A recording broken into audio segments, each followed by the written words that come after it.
that is what all of them did. That's what Napoleon did. That's what Hitler did. That's what Caesar did, is this like taking tons of resources and focusing them on a very small point and taking lots of gravity and kind of narrowing the focus.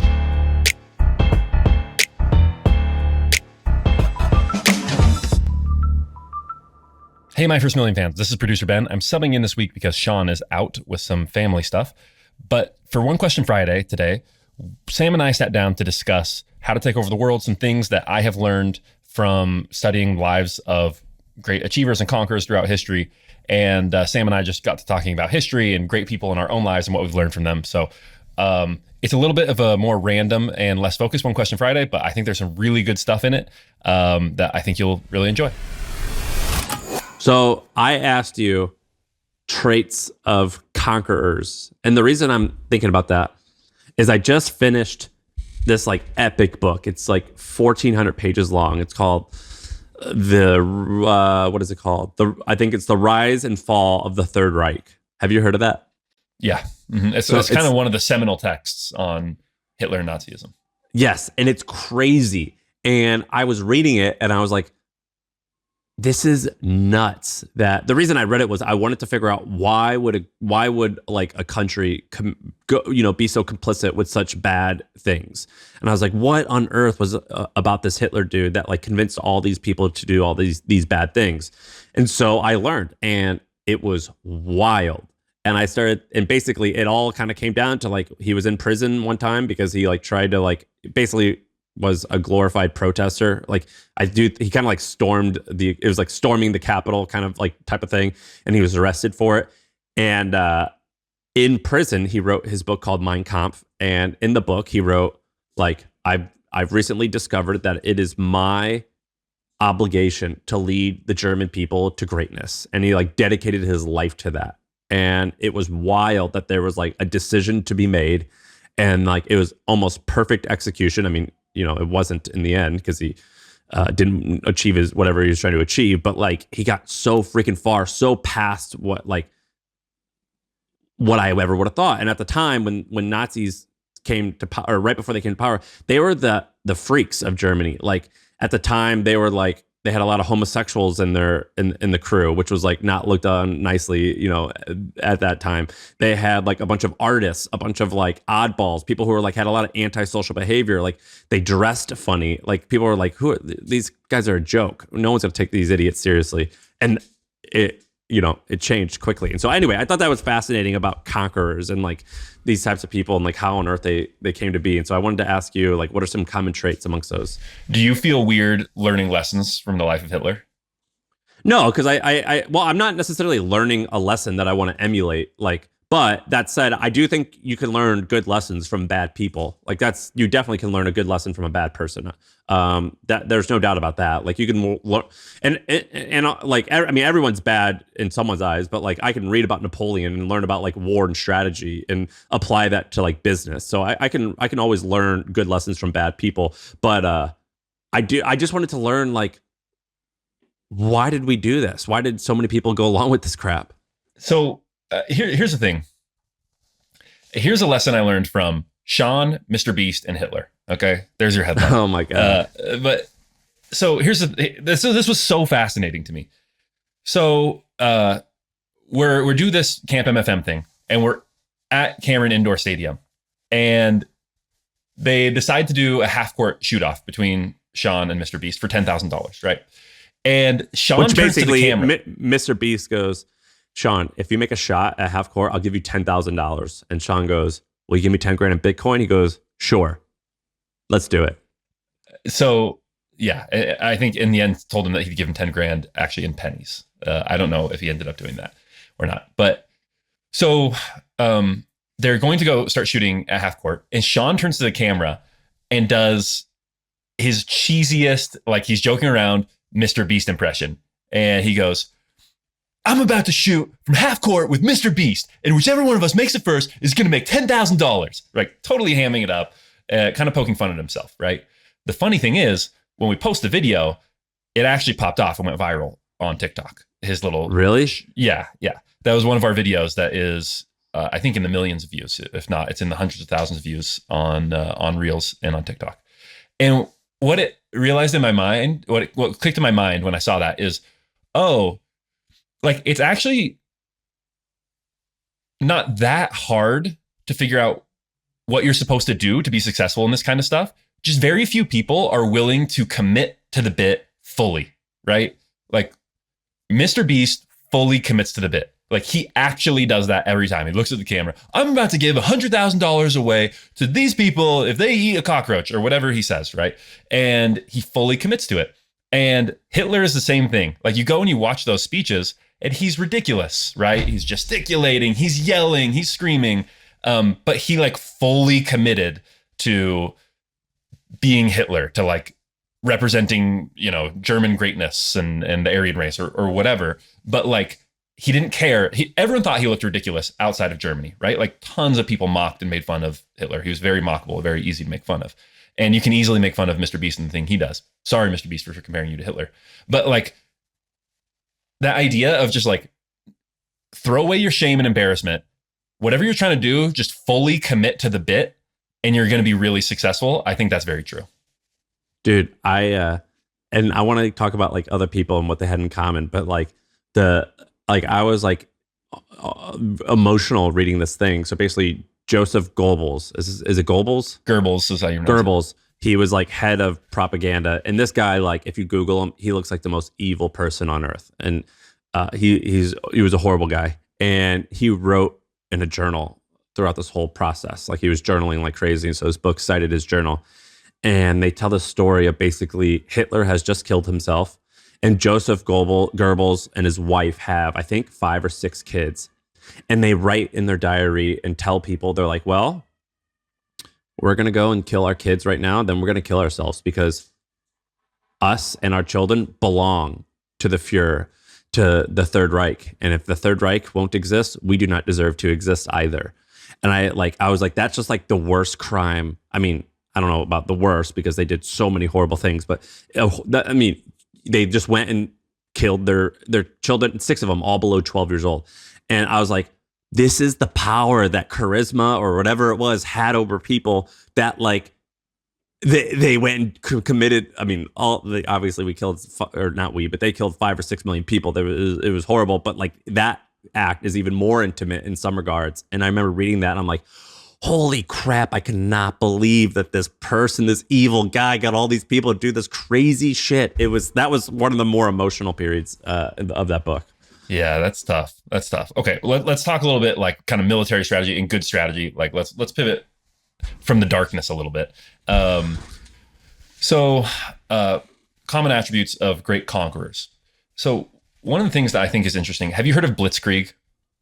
It basically is it's a German thing where it says like when they attacked, they kind of go all out for short periods, right? Like the opposite of what World War I was, wasn't it? Yes. So it means lightning attacks or lightning strikes, and the idea is it's these short, quick, attacks before you shock the enemy and go faster than they expect. What's interesting to me is that blitzkrieg was sort of a marketing stunt. It wasn't anything that the Nazis talked about internally. It's really something like an American invention to explain German success. What the Germans actually talked about was this word. I can't remember the word in German, but it essentially means gravity.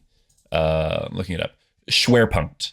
It means gravity. And so it wasn't just that the attacks were fast, although they were, but it was actually like massed strikes. So they attacked fast, yes, but they were able to sustain that attack and follow up on it for a long time, which is actually the same thing that Napoleon did. So in the Napoleonic Wars, before he came along, people were stretching out their troops further and further to try and flank their enemies. And then he's like, well, if everyone's going to do that, I'm actually just going to pack all my troops in the middle and then like punch a hole in the middle of their lines.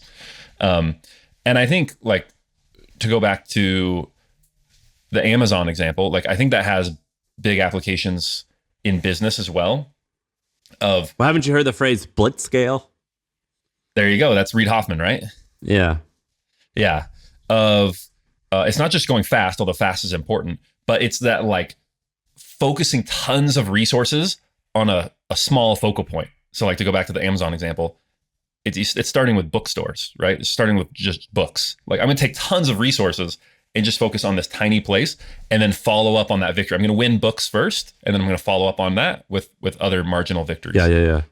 And so that was interesting to me that like that is what all of them did. That's what Napoleon did. That's what Hitler did. That's what Caesar did. Is this like taking tons of resources and focusing them on a very small point and taking lots of gravity and kind of narrowing the focus. So that was one interesting takeaway for me.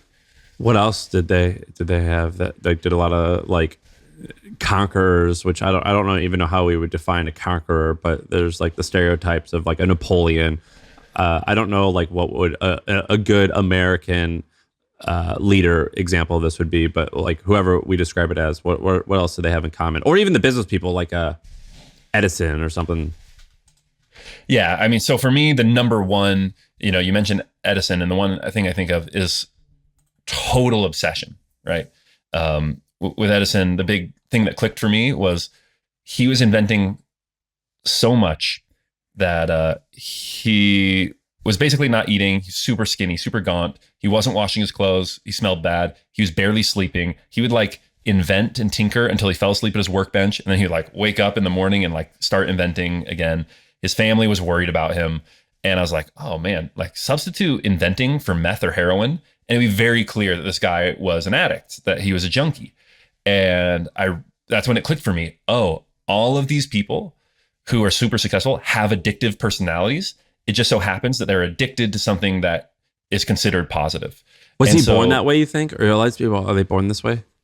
I think so. And if you look at the numbers, people who achieve a lot, CEOs, you'd think that like they don't have problems with substance abuse, right? Because these are highly functioning people. But it actually turns out that they have higher rates of addiction and substance abuse than the general population when they study it. And so I think they are born with this propensity to addiction. And they're the kinds of people that like they could end up,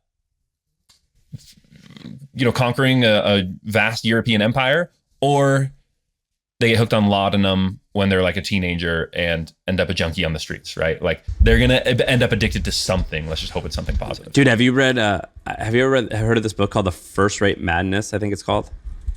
No. So this author has this premise where he was like, in times of like stability, a mentally ill leader is needed.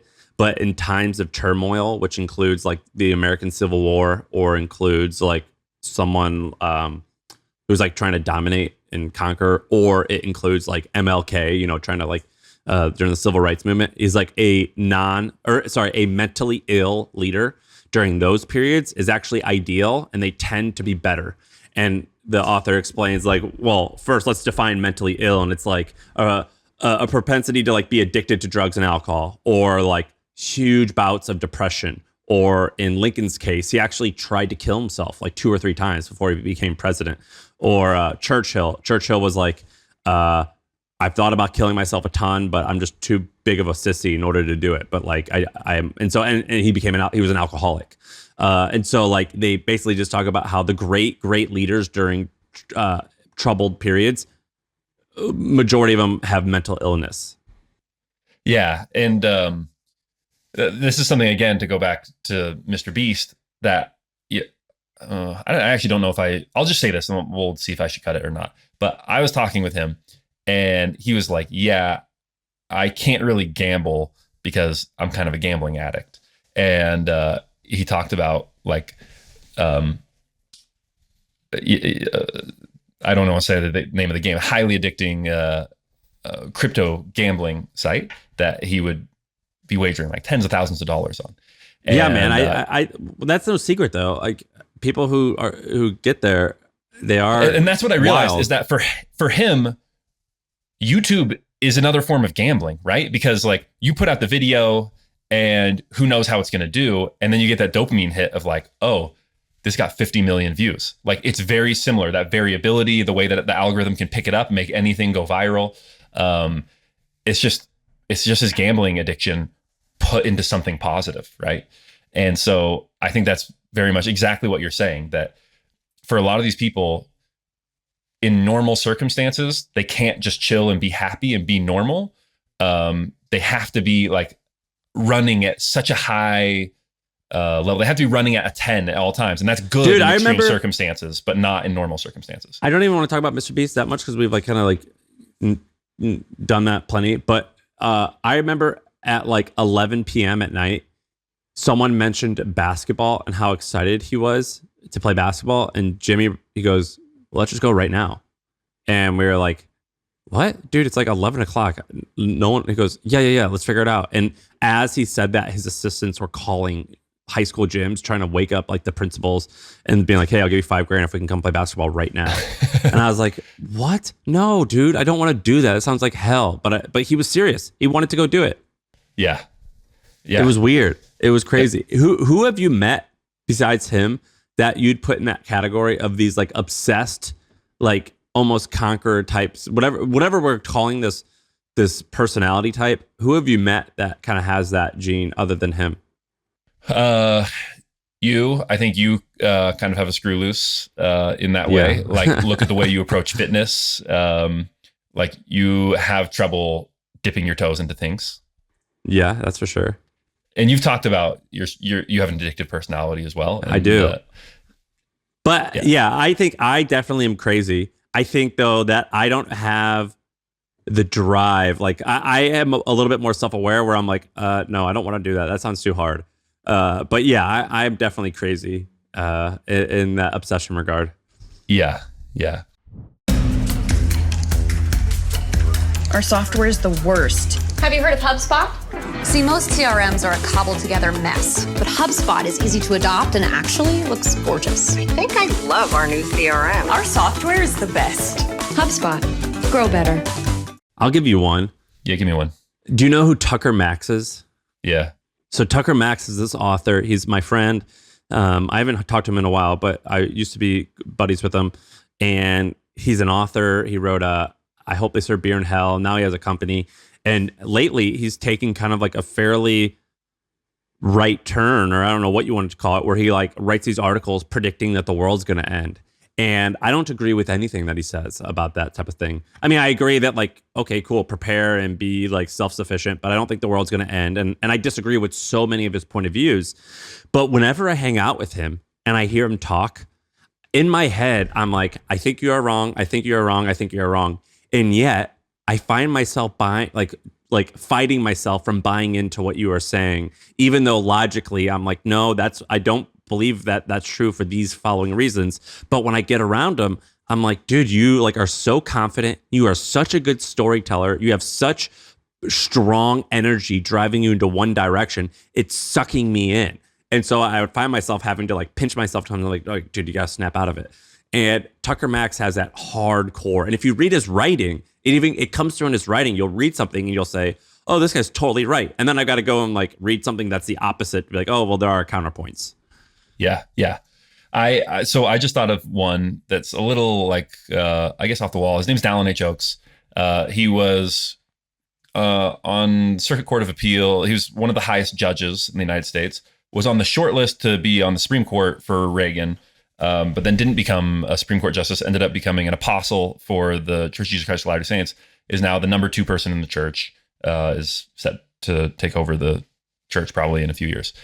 What I found interesting is I think that was the first time I met him when I was like 16, that I encountered true charisma, and it felt different than I thought it would feel. Because when I talked to him, he talked to me for like 10 minutes, unbelievably charmed me. Like I couldn't believe it. But the impression I had coming away was, wow, I'm so smart. Because he was so good at, I don't want to say manipulating, but like at playing on my feelings and just being like, wow, that's really interesting. And just kind of like getting me to feel comfortable and divulge information about myself, and like focusing all his attention on me, that I came away and I was like, man, I'm super special. And I think that's what truly charismatic people do. People think that it's like inward magnetism, but it almost goes the opposite direction of like somehow they're able to make you feel like you're the special one. And then you like get like drunk on that almost. Totally. I used to work for this guy named John Cobbs. John ran this company called Apartment List. They bought my other business.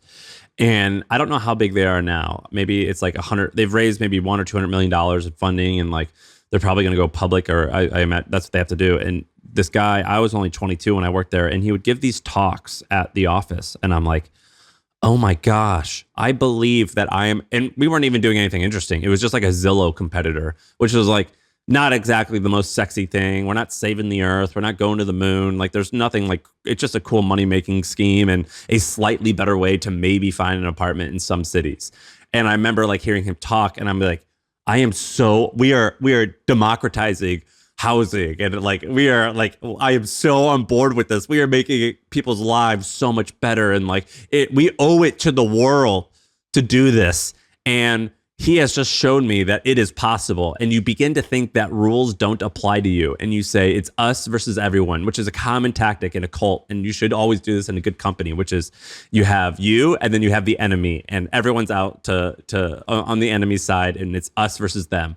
And you have to create that dynamic. And also I felt with him, whenever he would give these talks on a Friday, we used to have this thing where Friday at 4, he would give a talk.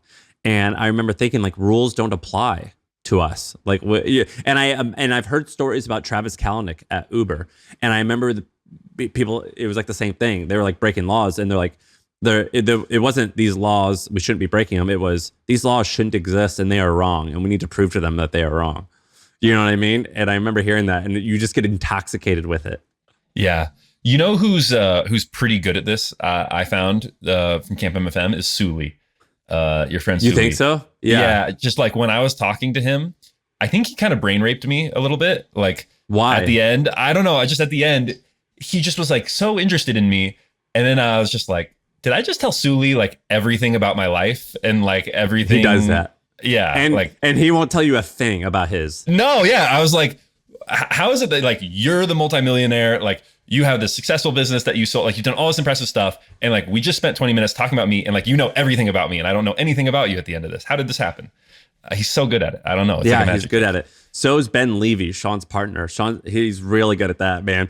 Ben, I always call Ben a shark, but he's not actually a shark, because he doesn't mean, he's not going to like harm you probably. Well, maybe. I don't know. I don't think so. But he's so good where I'll have to stop myself. I'm like, dude, shut the fuck up. You don't need to tell this guy all this shit. Like, it's good to be private about some stuff. And he's so good at getting stuff out of you. He's really good at that.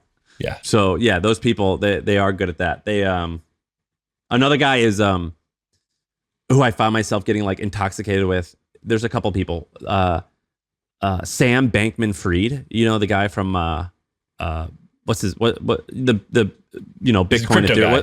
What's his company called? FTX. FTX. What is it? That's right. FTX. And he has another one, I think. Anyway, FTX. When I hear him talk, I just think like, oh, you're right about everything. Like, I don't want to. I can't have it's hard for me to understand anything other than what you believe, because you've just logically shown to me that this is all true. Even though I'm like, I have to remind myself, like, this guy's just a 29-year-old smart guy, which is cool and all, but like, he's just a guy. He's just a dude. He's still figuring out, just like I am. But I will hear him talk, and I buy into everything he's saying. And another good person is Malcolm Gladwell. If you ever read a Malcolm Gladwell book, you'll think, oh, everything you're saying is facts. In reality, a lot of it's just theories. And he'll say, this is just a theory based off of the data. Who knows if I'm right or wrong? This is just an idea. But I'll read his stuff, and I think, oh, this is just how the world is. And my takeaway from that is storytelling is so important. It's so important. I think that Malcolm Gladwell is full of crap. Most of his stuff is like of little to no value.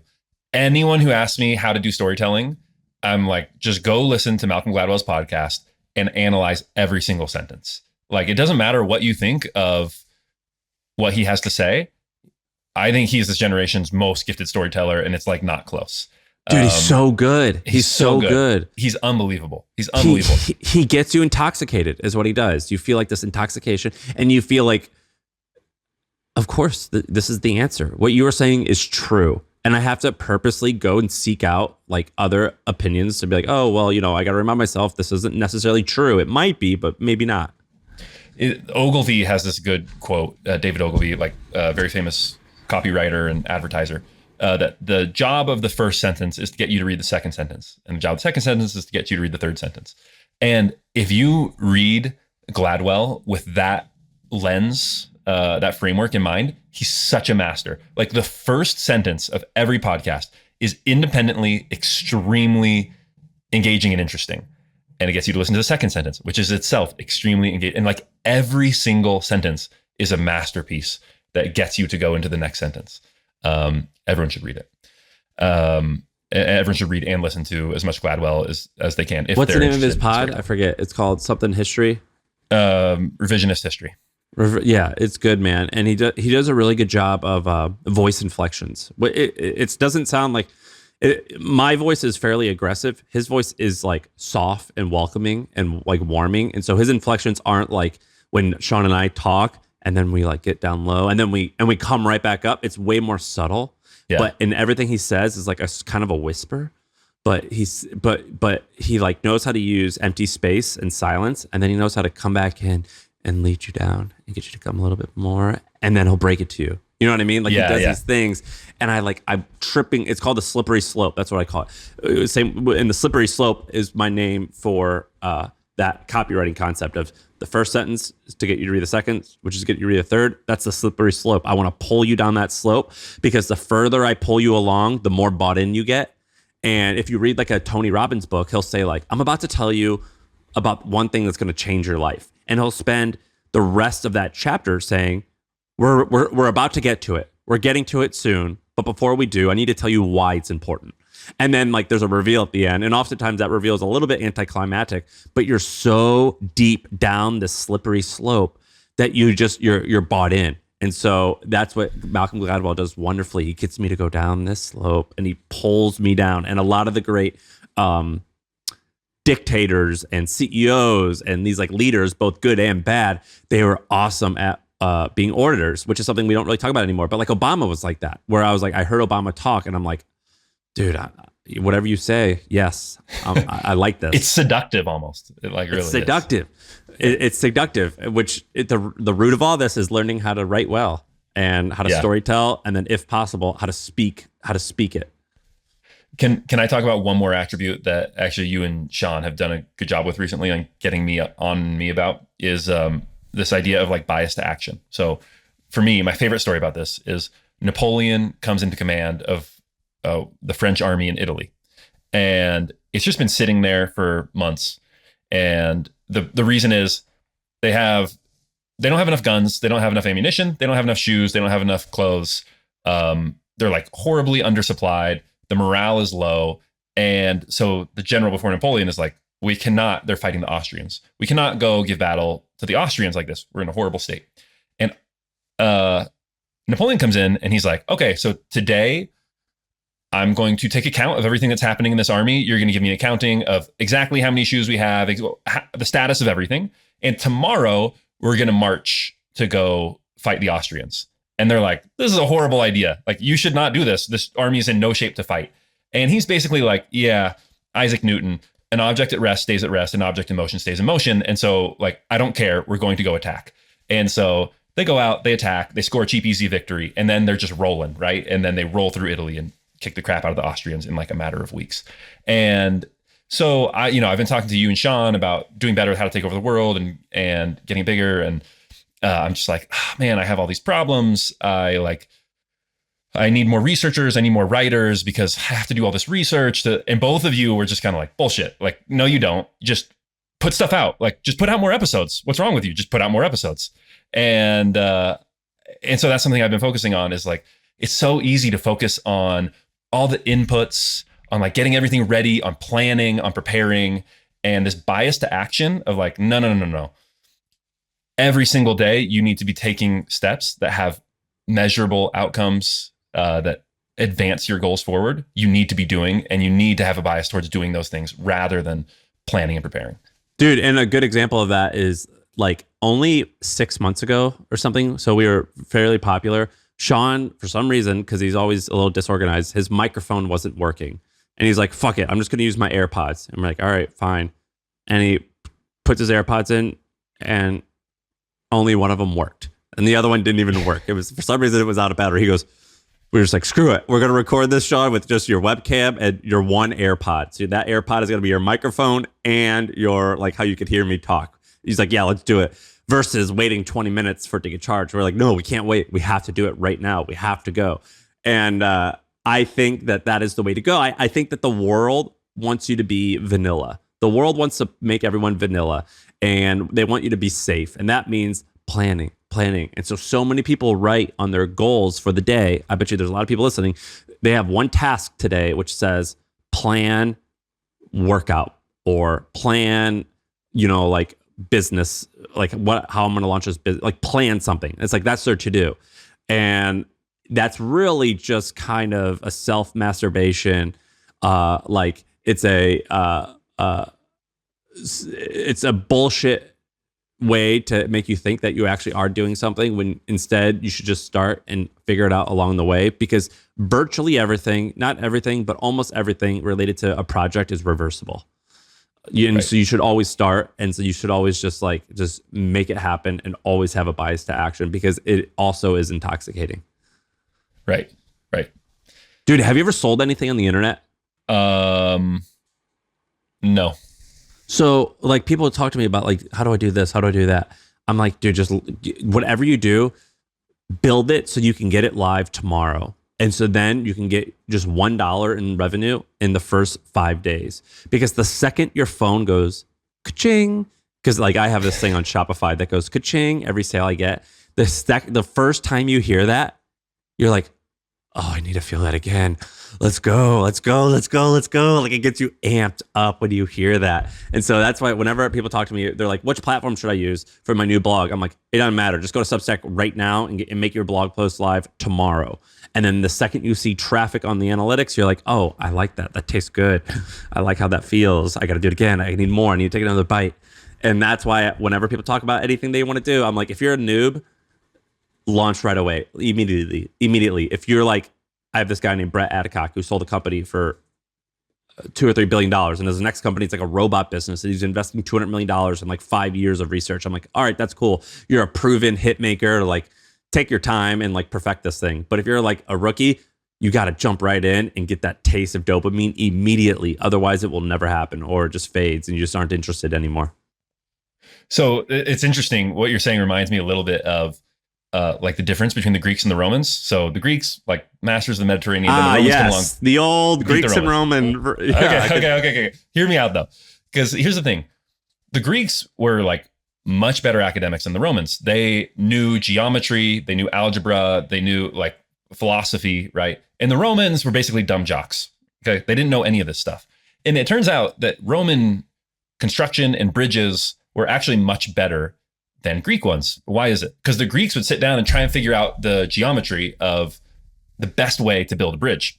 The Romans did not. The Romans just went out and built a bridge. And then it kind of crumbled. And then they're like, oh, what if we did this? And then they rebuilt it.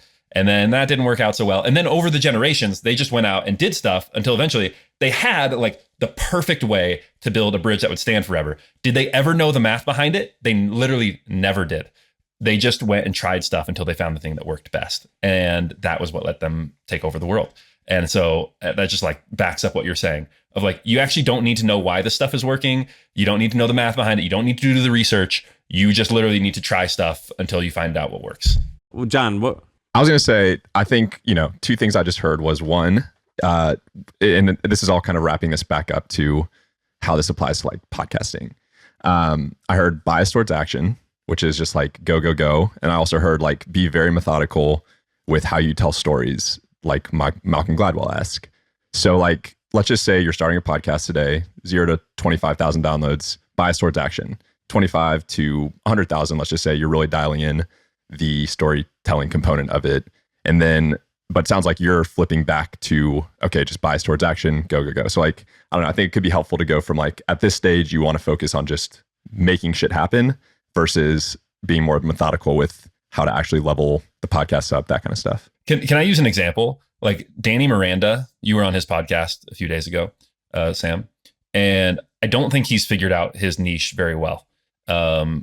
He needs to work on that. He hasn't figured it out yet. But guess what? He's in a really good position to figure it out because he just got started. He's been doing great interviews. He's super action oriented, and he's going to figure it out. He's got the data. And he's got the data, right? And now he can pivot and he can try different stuff. And he can think about different ways to position it versus the person who is just like, no, Danny's not doing it the right way. I need to position my podcast perfectly. No, just start with action. You can figure out your niche and exactly how to position your podcast later. Dude, it's because it's way better to execute a bad plan than it is to execute no plan. And because you can change it, you can change a bad plan into a good plan in most cases as you go, but you can't, you're up shit creek if you're doing nothing all day. Yep.